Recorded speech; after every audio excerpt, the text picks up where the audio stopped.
রামের দেশ থেকে এবার আরো সহজে পৌঁছে যাওয়া যাবে রাবণের দেশে। ভারতীয় পর্যটকদের জন্য বড় ঘোষণা করল শ্রীলঙ্কা সরকার। পর্যটন শিল্পকে চাঙ্গা করতে এবার ভারত সহ মোট 40টি দেশের নাগরিকদের জন্য ভিসা মুক্ত প্রবেশের সুবিধা চালু করার সিদ্ধান্ত নেওয়া হয়েছে। ফলে এবার শ্রীলঙ্কা ঘুরতে গেলে আর আলাদা করে ট্যুরিস্ট ভিসার জন্য অর্থ খরচ করতে হবে না। এতদিন শ্রীলঙ্কা সফরে যেতে ভারতীয়দের 30 দিনের ডাবল এন্ট্রি ট্যুরিস্ট ভিসা নিতে হতো। তার জন্য মাথাপিছু প্রায় $20 অর্থাৎ ভারতীয় মুদ্রায় প্রায় 1900 টাকা খরচ হতো। তবে নতুন সিদ্ধান্ত অনুযায়ী পর্যটকেরা সম্পূর্ণ বিনামূল্যে ইলেকট্রনিক ট্রাভেল অথরাইজেশন বা ইটিএ পাবেন। সেই ইটিএ এর মাধ্যমে 30 দিন পর্যন্ত শ্রীলঙ্কায় থাকার অনুমতি মিলবে। শ্রীলঙ্কার পর্যটন মন্ত্রকের মতে বিদেশি পর্যটকদের আরো বেশি আকৃষ্ট করতে এই পদক্ষেপ। ইংল্যান্ড, আমেরিকা, ফ্রান্স, জার্মানি ও অস্ট্রেলিয়ার মতো দেশের পাশাপাশি ভারতকেও এই বিশেষ তালিকায় রাখা হয়েছে। ফলে ভারতীয় পর্যটকদের কাছে রামায়ণের স্মৃতি বিজড়িত এই দ্বীপ রাষ্ট্র আরো সহজলভ্য হয়ে উঠল। রামায়ণের নানা কাহিনীর সঙ্গে জড়িয়ে রয়েছে শ্রীলঙ্কার বহু এলাকা।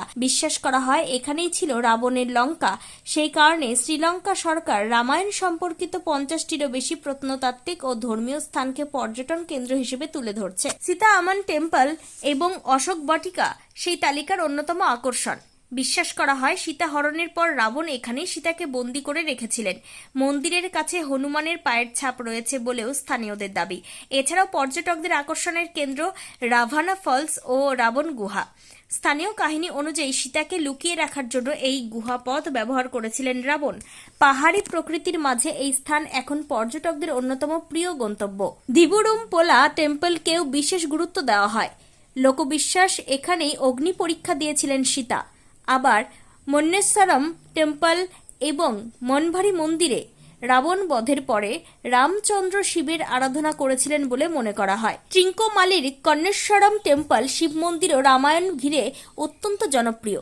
রাবণ ছিলেন শিব ভক্ত এবং তিনি নাকি নিয়মিত এই মন্দিরে পুজো দিতেন। এছাড়া দুনুভিলা হ্রদকে ঘিরেও রয়েছে রামায়ণের কাহিনী। স্থানীয়দের বিশ্বাস এই স্থান থেকেই রাবণের বিরুদ্ধে মৃত্যুবাণ ছুড়েছিলেন রামচন্দ্র। আবার রুমাসলা পাহাড়কে গন্ধমাদন পর্বতে ভেঙে পড়া অংশ বলে মনে করা হয়, যা হনুমান বহন করে এনেছিলেন বলে কাহিনী প্রচলিত। কলম্বোর কাছে অবস্থিত কেলানিয়া রাজা মহাভিহারা কেউ রামায়ণের গুরুত্বপূর্ণ স্থান বলে ধরা হয়।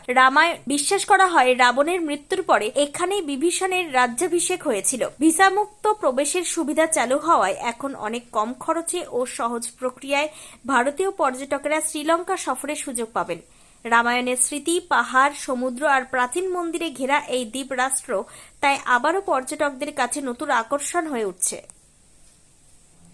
Times 14 bureau, New Delhi. আরো নিত্য নতুন ভিডিও পেতে এবং তথ্য জানতে আমাদের ফেসবুক পেজকে লাইক ও ফলো করে রাখুন। সেই সঙ্গে টাইমস 14 বাংলার ইউটিউব চ্যানেলকে সাবস্ক্রাইব করতে ভুলবেন না।